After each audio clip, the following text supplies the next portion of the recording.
കോട്ടയം ആനിക്കാട് സ്വദേശി ജോ ആന്റണിയുടെ 10 ദിവസം മുൻപ് വരെയുള്ള ചിത്രമാണിത്. ആ കാണുന്ന ജോയിൽ നിന്ന് ഈ കാണുന്ന ജോയിലേക്കുള്ള യാത്രയ്ക്ക് ഒരു കഥ പറയാനുണ്ട്. ഒരു സർക്കാർ മെഡിക്കൽ കോളേജിന്റെ വിജയകഥ.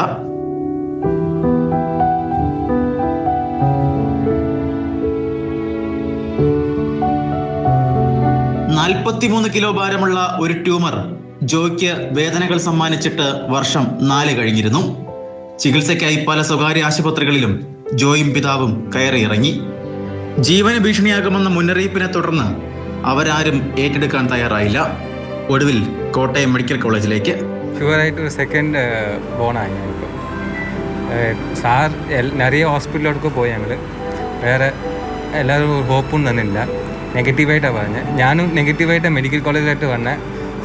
സാറിനായിട്ട് ഒരു പോസിറ്റീവായിട്ട് ഒരു ഇത് പറഞ്ഞുകൊണ്ട് ഹാപ്പി ആയിട്ട് ഒരു സെക്കൻഡ് ലൈഫ് ജീവിച്ചുകൊണ്ടിരിക്കും. ഇവിടുത്തെ വർക്കിംഗ് സ്റ്റാഫ്സൊക്കെ ഒരു ഫാമിലി മെമ്പേഴ്സായിട്ടാണ് ട്രീറ്റ് ചെയ്തത്. സീരിയസ് ആയിട്ട് നമ്മളുടെ പഴയ ഒരു ഗവൺമെൻറ് ഹോസ്പിറ്റൽ വെച്ചാൽ ഒരു ആ മൈൻഡ് സെറ്റ് ഇല്ലാതെ ഇവിടെ ഇങ്ങനെ വെച്ചാൽ ഒരു ഫാമിലി മെമ്പറായിട്ട് സ്വന്തം മകനായിട്ട് തന്നെ നോക്കിക്കൊണ്ടിരുന്നത്. 12 മണിക്കൂർ കൊണ്ട് കഴിഞ്ഞ മാസം 25-ന് ശസ്ത്രക്രിയ പൂർത്തിയാക്കി. 20 ലിറ്റർ ഫ്ലൂയിഡും 23 കിലോ മാംസവുമായി ആകെ 43 കിലോ ഭാരമുള്ള ട്യൂമറാണ് ജോയിൽ നിന്ന് നീക്കം ചെയ്തത്. Kottayam medical college superintendent doctor ജയകുമാറിന്റെ നേതൃത്വത്തിലുള്ള സംഘമാണ് ശസ്ത്രക്രിയയ്ക്ക് നേതൃത്വം നൽകിയത്. പുറമേ നിന്ന് വളരുകയും അതേസമയം തന്നെ ഹാർട്ട്, ശ്വാസകോശം ഇതിലേക്കൊക്കെ അതിൻ്റെ പ്രഷർ എഫക്റ്റ് വരികയും ഒരു വളരെ സൈസുള്ള 43 കിലോ ഉള്ള ഒരു ട്യൂമറാണ്. അത് മേ ബി ഫസ്റ്റ് ടൈം തന്നെയാണ് അങ്ങനെ ഒരു വലിയ ട്യൂമർ ഇത്രയും സൈസ് അത് എടുക്കുന്ന വളരെ ഒരു ചലഞ്ചിങ് ജോബായിരുന്നു.